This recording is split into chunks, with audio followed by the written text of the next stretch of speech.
चलिए शुरुआत करेंगे अंदर की खबर में उन एक्सक्लूसिव जानकारियों के साथ जो खबर के अंदर के मायने क्या है वो समझाती हैं। चलिए जरा जल्दी से नजर डालते हैं इन्हीं खबरों पर जिस पर आज हम बात करने जा रहे हैं। इनके अंदर की जो खबर है वो आपको आज हम आसान भाषा में समझाएंगे। 50 राउंड का ये पूरा खूनी खेल क्या है ये आपको दिखाएंगे। तो दूसरी बड़ी जानकारी आज जो अंदर की खबर में एक्सक्लूसिव खबरों के जरिए होगी, नफे की हत्या किससे नफा ये समझाएंगे क्योंकि इसे पॉलिटिकल किलिंग माना जा रहा है। तीसरी बड़ी जानकारी अंदर की खबर में आज बताएंगे, जांच गैर कानूनी सीएम की मनमानी, कौन ये मनमानी कर रहा है ये तस्वीरें आपको दिखाएंगे। तो साथ ही साथ चौथी बड़ी जानकारी जिसके बारे में आज हम बताएंगे वो राज्यसभा की है। राज्यसभा के किंग मेकर की भूमिका में कौन होने वाला है ये आपको समझाएंगे। तो चलिए सबसे पहले बात करते हैं नफे सिंह की हत्या को लेकर के। तमाम आरोप उनके बेटे की ओर से, उनके परिवार की ओर से लगाए जा रहे हैं, लेकिन क्या ये एक तरह से कहे कि बदला है और क्या ये पूरी उस बदले के तहत ये पूरी कार्रवाई करवाई गई, हत्या करवा दी गई, ये बदलापुर के कितने किरदार हैं ये आज आपको समझाएंगे। लेकिन चलिए जरा सबसे पहले आपको बताते हैं वो तस्वीरें जो आज निकलकर सामने आई नफे सिंह की हत्या से जुड़ी हुई, वो देखिए सबसे पहले।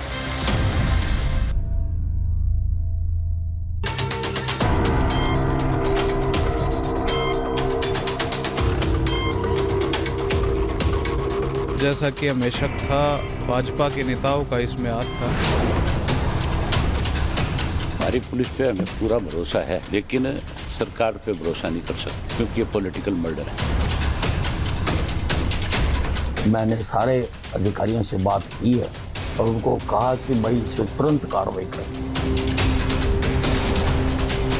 एसपी साहब से बार बार मांग करने के बावजूद हमारी सुरक्षा के लिए कोई भी इंतजाम नहीं किए, ना ही आरोपियों की गिरफ्तारी पे कोई ध्यान दिया गया। हमारी मांग है कि इसकी सीबीआई से जांच हो। अविलंब और तत्परता से कार्य करते हुए इन्वेस्टिगेशन किया जाएगा और जल्द से जल्द जो आरोपी हैं गिरफ्तार किया जाएगा। तो इन तस्वीरों को देखने के बाद आपके भी मन में कई सवाल खड़े हो रहेंगे होंगे कि आखिर मर्डर का सच क्या है। चलिए जरा मैं आपको मर्डर का सच समझाती हूँ। सियासी रंजिश है या कोई और वजह है, ये कई सवाल है जो इस मर्डर के बाद उठ खड़े हुए हैं। नफे के बेटे जितेंद्र ने सनसनीखेज आरोप लगाए, बड़े दावे किए गए अपने पिता की हत्या को लेकर के। हत्या के पीछे राजनीतिक मंशा करार वो कह रहे हैं, राजनीतिक साजिश है ये कहा जा रहा है। वो कौन जो मेरे पिता को नहीं देखने चाहते थे, ये कहा गया नफे सिंह के बेटे की ओर से। नफे सिंह को सुरक्षा नहीं दी गई, अभय चौटाला अब इस बात को कह रहे हैं। तो अभय चौटाला ने ये कहा है कि हत्या को वो कॉन्ट्रैक्ट किलिंग नाम दे रहे हैं। तो नफे सिंह की हत्या की कैसे गई, जरा एक तस्वीर मैं आपको दिखाने जा रही हूँ, वीडियो आप देखिएगा और इसके बाद आप समझ जाएंगे कि प्लानिंग कैसे की गई थी। देखिए ये एसयूवी वही गाड़ी है जिसके अंदर नफे सिंह बैठे हुए थे। 1 2 3 4 5 6 7 8 ये एक के बाद एक कई राउंड फायरिंग होती है, 50 से ज्यादा राउंड फायरिंग होती है। और सोचिए कितने करीब से गोली चलाई जाती है, जो गाड़ी है उसको आर पार करते हुए गोली अंदर चली जाती है। ये दिखा रहा है कि नफे सिंह की हत्या को लेकर के जो प्लानिंग थी वो कितनी सटीक हथियारों की ओर से की गई थी कि एक भी निशाना ना चुके, और एक भी निशाना ना चुके इसके लिए एक के बाद एक कई राउंड फायरिंग होती चली गई। यही वो गाड़ी जिसके अंदर नफे सिंह बैठे हुए थे, वो एक कार्यक्रम से लौट रहे थे। अब एक और तस्वीर में आपको दिखाती हूं, देखिए कैसे एक के बाद एक वो ताबड़तोड़ गोलियां बरसाने के बाद जो आरोपी है वो अपनी गाड़ी से फरार होते हुए नजर आता है। ये सीसीटीवी सामने आया है हत्या के बाद का कि कैसे जो आरोपी है, आरोपी एक के बाद एक फरार होते हैं। देखिए आप देख रहे हैं जो गाड़ी है उसमें पहले आगे की तरफ एक आरोपी बैठा है, 4 आरोपियों की संख्या बताई जा रही है जिन्होंने फायरिंग की थी नफे सिंह को के ऊपर। ये आप सीसीटीवी तस्वीरें देख रहे हैं, लेकिन कौन है ये लोग, किसने भेजे थे, ये कई सवाल है जो उठ खड़े हुए हैं हत्याकांड के बाद। और आइए अब आपको बताते हैं कि हत्या किस तरह से की गई, कैसे इसकी पूरी प्लानिंग की गई थी, कैसे कैसे अंजाम दिया गया। चलिए जरा पूरी इनसाइड स्टोरी अब आपको समझाते हैं इस हत्याकांड को लेकर के। नफे बहादुरगढ़ के गांव बराही में गए थे और उसी वक्त ये बताया जा रहा है कि शाम का 4:45 का वक्त था जब वो बहादुरगढ़ से लौट रहे थे। करीब 5 बजे नफे की गाड़ी फाटक पर रुकी, यानी रेलवे क्रॉसिंग पर रुकी। हमलावर नफे की गाड़ी का पीछा कर रहे थे क्योंकि उनको ये पता था कितने बजे किस वक्त निकलेंगे, कौन सा रास्ता तय करेंगे।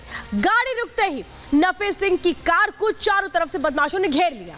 हमलावरों ने नफे सिंह पर फायरिंग शुरू कर दी, एक के बाद एक फायरिंग करते चले गए। वो रुके नहीं, यहाँ तक कि जो गाड़ी है कैसे उसको चीरते हुए अंदर गोली घुस गई, वो तस्वीरें अभी मैंने आपको दिखाई।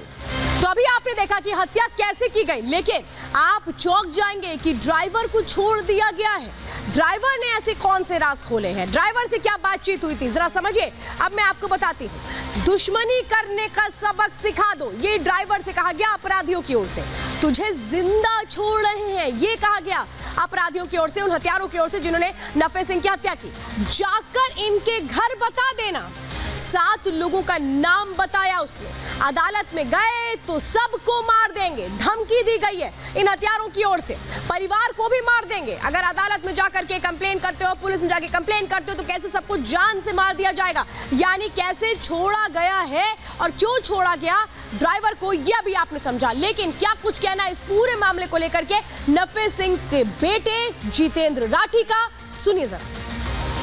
जैसा कि हमें शक था, भाजपा के नेताओं का इसमें हाथ था। पुलिस प्रशासन ने मुकदमा तो दर्ज कर लिया, लेकिन ना तो अभी तक आरोपियों को गिरफ्तार किया है, ना हमारे परिवार की सुरक्षा के लिए एक भी सुरक्षाकर्मी भेजा है। जबकि एसपी साहब से मेरी खुद बात हुई है, हमारे परिवार में से अभी और किसी का बलिदान दिवाना चाहते हैं, तब जाके इनकी भूख शांत होगी।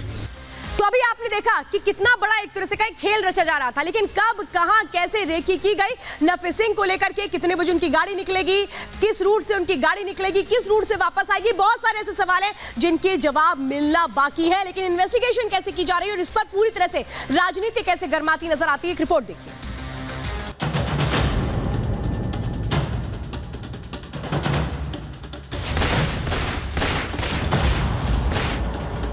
हमारी मांग है कि इसकी सीबीआई से जांच हो।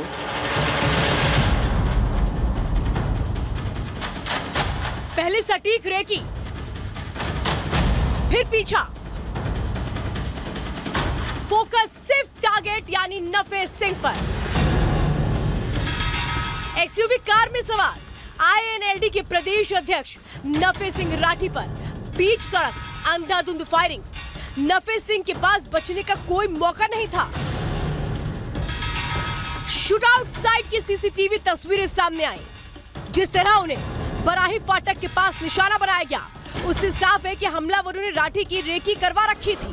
कार से पहुंचे हमलावर करीब 50 राउंड फायरिंग करते हैं और मौके से फरार हो जाते हैं। जो भी इन्वेस्टिगेशन चल रहा है तो वो फेयर हो और क्विक हो, हमारी यही कोशिश है। और कोई भी इसमें जो भी इन्वॉल्व हो, चाहे किसी का 1% भी रोल है, तो उसके खिलाफ हम सख्त से सख्त कानूनी कार्रवाई करेंगे। 4-5 टीमें अलग अलग स्थानों पर इसकी जांच में गई हुई हैं। सीसीटीवी की फुटेज भी प्राप्त हुई है कि जो भी शक के दायरे में आ रहे हैं उनसे उचित तरीके से पूछताछ की जा रही है। और जिस पर भी कोई साक्ष्य उपस्थित होगा, जो भी कोई साक्ष्य मिलेगा, उसके तुरंत बाद आवश्यक कार्रवाई की जाएगी। शूटआउट साइट की तस्वीर और मर्डर स्टाइल, नफे सिंह की हत्या भी सिद्धू मूसेवाला की स्टाइल में अंजाम दी गई। हत्या से पहले सटीक रेकी करवाई गई। गोलियों की बौछार से पहले पीछा किया गया। वो जानते थे कि राठी किस समय कहां पहुंचेंगे और हमलावर पहले से कार में उनके पीछे लगे थे। दोनों हत्याएं शाम के समय की गई। हमले में मॉडर्न हथियारों का इस्तेमाल किया गया। यही नहीं, मौका वारदात से फरार होने के लिए इस्तेमाल कार का मॉड्यूल भी ऐसा जिससे भागने में परेशानी ना हो। कार का फर्जी नंबर प्लेट पूरी तरह से मूसेवाला मर्डर की कहानी बयां कर रहा है। नफे सिंह राठी 5 लोगों के साथ गुजर रहे थे। जब वो बहादुरगढ़ के पुराने रेलवे फाटक के पास पहुंचते हैं तो इस गाड़ी को रुकवाया जाता है, टारगेट किया जाता है। सफेद रंग की i20 कार में हमलावर आते हैं और ताबड़तोड़ इस गाड़ी पे फायरिंग करना शुरू कर देते हैं। आगे की तरफ जो है ड्राइविंग सीट के साथ वाली सीट पे नफे सिंह राठी सवार थे। कई गोलियों को लगी है और तस्वीरों में आप देख सकते हैं इस पूरी फॉर्च्यूनर कार को पुलिस ने ढक दिया है। प्रदेश में इसे लेकर सियासत गर्मा गई है। प्रदर्शन किए जा रहे हैं। आरोपियों की जल्द से जल्द गिरफ्तारी की मांग हो रही है। सदन में सीबीआई जांच की मांग उठी, जिस पर खट्टर सरकार की तरफ से हामी भर दी गई। हमारी पुलिस पे हमें पूरा भरोसा है, हरियाणा की पे, लेकिन सरकार पे भरोसा नहीं कर सकते क्योंकि ये पॉलिटिकल मर्डर है। इसकी जांच जो है सीबीआई से और कोई सिटिंग जज की निगरानी में कराई जाए ताकि सारा मामला सबके सामने आ जाए। नफे सिंह राठी की हत्या जघन्य अपराध आई है, डेमोक्रेसी की हत्या आई है और हम इस बात की मांग करते हैं, अंदर में बैठे जितने भी प्रदेश के कार्यकर्ता और प्रदेश की जनता, नफे सिंह राठी जी के तहरीरों को जो FIR दर्ज हुई है जिनके नाम से, उनको जल्दी गिरफ्तार करें। जांच सीबीआई को सौंप दी गई है, जिसके बाद परिवार पोस्टमार्टम और अंतिम संस्कार के लिए तैयार हुआ। राठी जी का पार्थिव शरीर, उसका पोस्टमार्टम हो चुका है। एक्सरे के बाद अब उनका पार्थिव शरीर घर जाएगा। ये उनके समर्थक, परिवार के लोग, उनके जानने वाले, यहाँ पर करीब 200-250 लोगों की भीड़ थी जो उनके पार्थिव शरीर को घर ले जाने के लिए इंतजार कर रहे थे। पोस्टमार्टम हो चुका है। नफे सिंह राठी जी की कल गोली मारकर हत्या कर दी गई थी, जिसके बाद से परिवार लगातार प्रशासन से ये मांग कर रहा था कि जो आरोपी हैं उन्हें जल्द से जल्द पकड़ा जाए। राज्य सरकार की ओर से सीबीआई जांच की बात भी कही जा रही है। 5 टीमें गठित कर दी गई हैं जो इस पूरे मामले की इन्वेस्टिगेशन करेंगी।